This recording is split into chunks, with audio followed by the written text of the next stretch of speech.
and welcome everyone. आज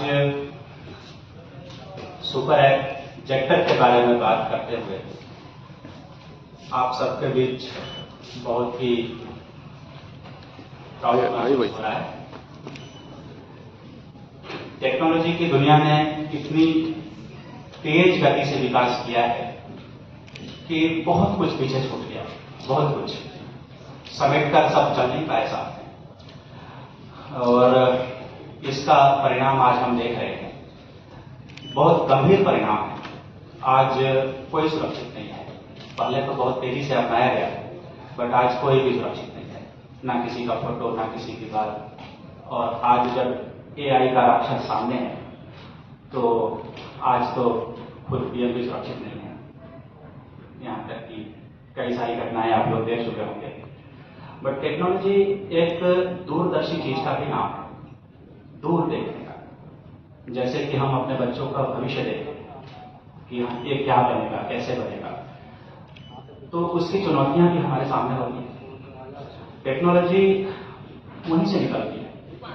दूसरों के पीछे भागने से टेक्नोलॉजी नहीं बनेगी। दूसरों देखा देखी करने से कभी भी विकास नहीं होता। टेक्नोलॉजी बहुत गंभीर मुद्दा है, और जैसे कि विकास भी एक बहुत गंभीर मुद्दा है। उसकी परिभाषा करना बहुत मुश्किल है कि असली विकास है क्या, लेकिन मानसिक विकास, सामाजिक विकास और फ्यूचर को देखते हुए जो विकास होता है वो बहुत मजबूत होता है। उसमें समय लगता है, काफी संघर्ष करना पड़ता है, काफी शोध करना पड़ता है, बट जो रिजल्ट सामने होता है वो बहुत मजबूत होता है।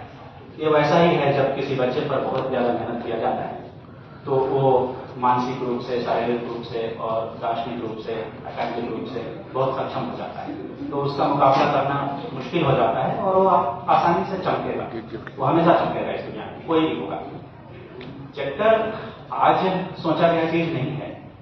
जेक्टर का विचार तभी आया था जब माननीय प्रधानमंत्री जी ने प्रधानमंत्री की कुर्सी संभाली थी और आत्मनिर्भर भारत, डिजिटल भारत का संकल्प किया था।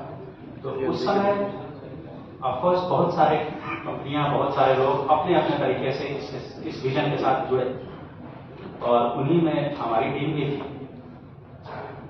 मैं खुद उस समय फिनलैंड में था, क्योंकि 2002 से मैं फिनलैंड में ही हूं।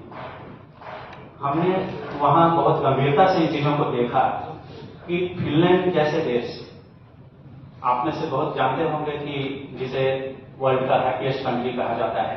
जब टेक्नोलॉजी की बात करें कि टॉप 10 टेक्नोलॉजी की कंट्रियां, तो फिनलैंड का नाम हमेशा उसमें सामने होता है।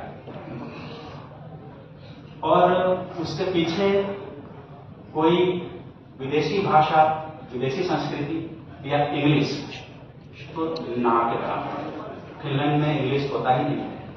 हो सकता है कि मैं भी आपके सामने अच्छी इंग्लिश ना बोल पाऊं, बट फिनिश मुझे बहुत अच्छी तरह से आती है। मैंने ठीक की। क्योंकि यूरोप के छोटे छोटे देश जिनकी आबादी 3 मिलियन, 5 मिलियन, 8 मिलियन, 9 मिलियन, जैसे स्वीडन की आबादी 9 मिलियन है, फिनलैंड की आबादी 5 मिलियन है, ये सभी देश अपने आप में बहुत बहुत मजबूत हैं, क्योंकि वो दूसरे के पीछे नहीं भागते। वो अपनी संस्कृति से उन्होंने टेक्नोलॉजी बनाया है, अपनी भाषा में बनाया है, सब कुछ अपनी भाषा में है। आज मैं ही नहीं, आप सभी ये दावा करेंगे कि अगर भारत में उच्च शिक्षा और टेक्नोलॉजी लोकल भाषाओं में होती तो पता नहीं हमारे यहां से कितने और वैज्ञानिक निकलते। लेकिन ये सब अलग बातें हैं, हम उन पर बातें नहीं करते। बट जेक्टर का जन्म और सोच वहीं से आया। जब यूरोप में मैंने रिसर्च करना शुरू किया, चाइना में भी देखा हमारे दोस्तों के साथ, रशिया में भी हमने लंबे समय तक देखा कि इतने बड़े देश अपने आप में काफी मजबूत हैं, क्योंकि उन्होंने संस्कृति को खराब नहीं होने दिया, संस्कृति को बर्बाद नहीं होने दिया। आजादी ऑफकोर्स जरूरी है, हर कोई आजादी चाहता है। आज का जेन जी है या अल्फा, जो आप में से सब किसी के बच्चे और किसी के नाती पोता भी हैं, वो फोन को ही लेकर पैदा हुए हैं और उसी के साथ वो आगे बढ़ रहे हैं। वो सब कुछ वहीं से सीखते हैं।